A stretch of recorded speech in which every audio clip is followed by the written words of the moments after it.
I went to Jesus and said, "Teach me how to forgive the way you forgive." Jesus smiled at me and asked, "Do you know what you are asking?" "No," I admitted, "but I want to learn anyway." Before you can learn to forgive like I forgive, you first have to learn to forgive as the world forgives. I don't understand, I confessed. Jesus led me to a vast farm where a large number of potatoes had been harvested. He handed me a large sack and said, "Think about everyone who has ever wronged you, or hurt you, or cheated you, or abused you, or picked on you, or lied about you, or sinned against you in any other way. Whenever you recall one of those people, carve his or her name into a potato and place it in the sack. Wherever you go, and whatever you do, you are to carry the sack with you. Come back to me in a week and tell me what you have learned." So I sat down and began to think of all the people who harmed me, or hurt me, or sinned against me in any way. I carved each of their names on a potato and put it in the sack. By the time I was finished, I had hundreds of potatoes in the sack. I closed it up, threw it over my shoulder, and proceeded about my life. It was awkward at first, but it really was no big deal. It was heavy and cumbersome, but I am strong and healthy, and I felt that carrying this added weight around would actually make me stronger. But there were times when the sack of potatoes just got in the way. I could not do what I was doing, or what I wanted to do, because every time I tried, the sack of potatoes would fall in the way, or keep me from being able to do it. There were also times when the sack of potatoes would seem unbearably heavy. I knew it was the same weight as it had always been, but it just seemed to be impossible to lift or to carry some days. After a couple of days, those potatoes began to stink. Carving names into them initiated a process in which they began to decompose. So after a few days, not only was I carrying around a heavy burden, but I was carrying around a rotting stench. The weight and the stench made me feel ill. Soon flies and insects were gathered around me. I could not eat. I could not sleep. I was exhausted and ill. I was not stronger after all by the end of the week, but weak, tired, ill, and unpleasant, not simply because the sack of rotting potatoes generated an unpleasant smell, but because my mood had changed and I was simply unpleasant to everyone and everything that crossed my path. I knew what Jesus was doing from the beginning when he told me to gather the potatoes and carry them around in a sack. But I did not realize just how exhausting and unpleasant the experience would be, or how exhausted and unpleasant I would become. The week was over and I went back to Jesus and told him what I learned. I get it. Not forgiving people is like carrying around a heavy, smelling sack of potatoes. It gets in the way. It is exhausting and it makes me weak and sick. But you knew that already, didn't you? Yes, I agreed, but I understand it better. It is more real to me now.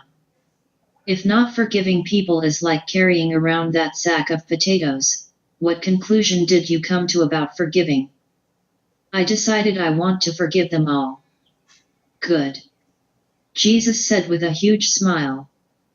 For every person you forgive, take the potato with their name on it and throw it away.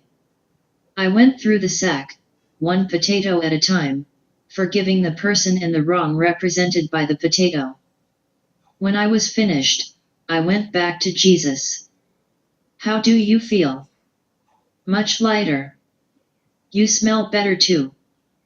So forgiving people is like removing all the heavy, rotten potatoes from the sack. I understand. But, again, Jesus said, you already knew that, didn't you? But I understand it better now. Thanks, Jesus, for helping me to understand. Hold on there, my friend. You are not done yet. This week, while you were carrying the potatoes around, did anyone hurt you, or wrong you, or sin against you? Yes, Jesus, there were a few times when that happened. Then grab some potatoes, carve their names into them, and put them in your sack. I sighed and went to the pile of potatoes. I once more thought of a wrong and the person who had wronged me and carved the person's name into a potato, and placed it in the sack. When I was finished, the potato-filled sack was nearly as full and as heavy as the one I just emptied. I lugged the heavy sack back to where Jesus was standing and I said, "Wait a minute, Jesus. If this is what forgiveness is, then the whole process is exhausting. It isn't just carrying around the potatoes, but it's taking time to remove potatoes, replacing the old potatoes with the new potatoes. It's just a lot of work. Even forgiving is a lot of work." "It is a lot of work," Jesus agreed. "You'll always be carrying something you do not need to carry. You'll always be clouded by a stench from carrying something. You'll constantly be throwing potatoes out and replacing them with new ones." "I don't get it," I said with a tone of panicked exasperation. "This is how you forgive?" "Oh, no. This is not how I forgive. This is how the world forgives when it bothers to take the time to forgive. A lot of people never forgive anyone for anything, and they just keep adding potatoes to the sack without ever taking any out and throwing them away. Others hold on to most of the wrongs done to them. They'll forgive some and remove those few burdens, but even their bags get increasingly heavy over time. The people like you, who are committed to forgiving others often, do it the way you are doing it now. Carrying around some wrongs for a while, making a conscious decision to forgive, removing the rancid potato, but ultimately replacing it with a new one. Over and over, in a never-ending process. This is how the world and even those in the church understand forgiveness. But that is not how I forgive at all. But that's why I came to you in the first place, to learn how to forgive like you. I know. And I will show you how I forgive. But first I wanted you to understand how even the most forgiving people like yourself are forgiving others. It is good that you are so forgiving. It is good that you honor my word and strive to forgive. But you yourself have admitted that forgiveness, the way you understand it and practice it, is never-ending and exhausting. It is not that it is wrong, but it is inefficient and imperfect. There is a better way. Show me that way, Jesus. I want to know how to forgive like you. Let me ask you a question. What is the difference between you and me in terms of forgiveness? Well, you don't have a bag of potatoes flung over your shoulder, I said sarcastically. Exactly. I was surprised that my sarcastic answer was the correct one. But think about it.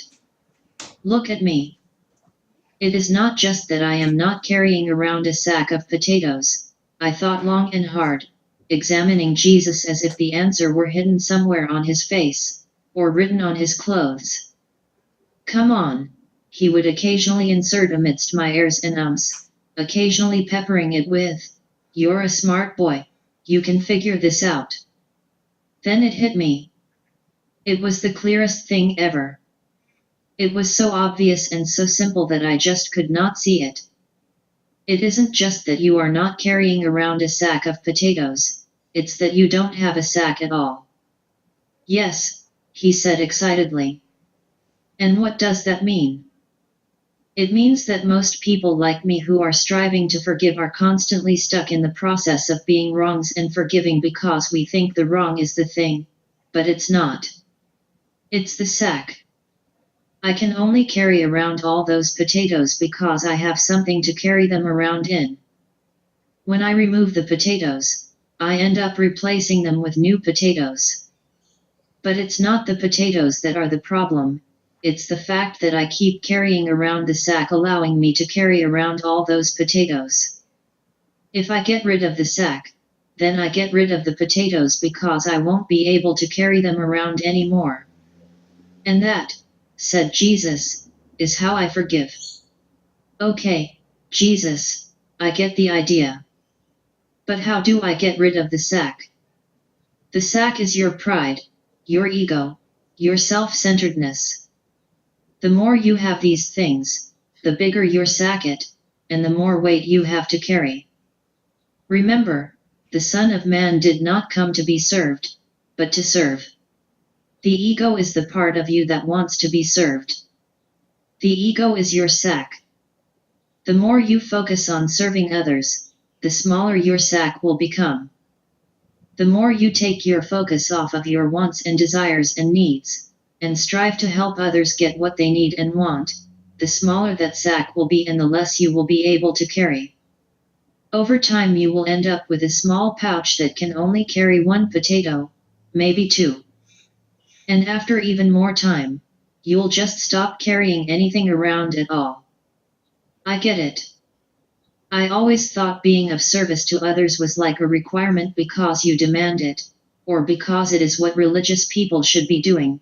But helping others, even though it is helping others, helps me. By helping others, I take the focus off of me, which makes my ego shrink, and the smaller my ego is, the more I can become the person I was created to be. You got it all right. Have you ever noticed that when you do something nice for someone, or help someone else in some way, you feel good? Yeah, everybody feels good when they do something good for someone else. And yet, everyone always seems to be surprised when it happens. You know why it feels good? Why? Because serving others is what you were created for. It is part of your design plan.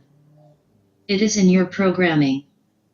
People were made to help each other, and when people help each other, they feel good. When they ignore the needs of others, or only try to help themselves, they feel nothing.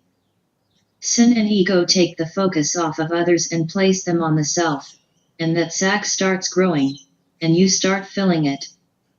I think I get that part. If you have no ego, then no one can ever wrong you. I don't know how to give up my ego. I just told you. You lose your ego by serving others. But no one expects you to be perfect. My Father knows that you are not perfect and your ego will flare up from time to time. He only expects you to try to do your best. You'll have forever to work on it. It's about progress, not about perfection. Thanks, Jesus. I really learned a lot. Anytime. That's what I'm here for, right? You just have one choice now before you go. What's that? Do you want to take your sack with you, or do you just want to give it to me? I thought for a second, and handed Jesus my sack. Jesus smiled and winked, saying, "That a boy," as I gave it to him. Then I turned around and went home.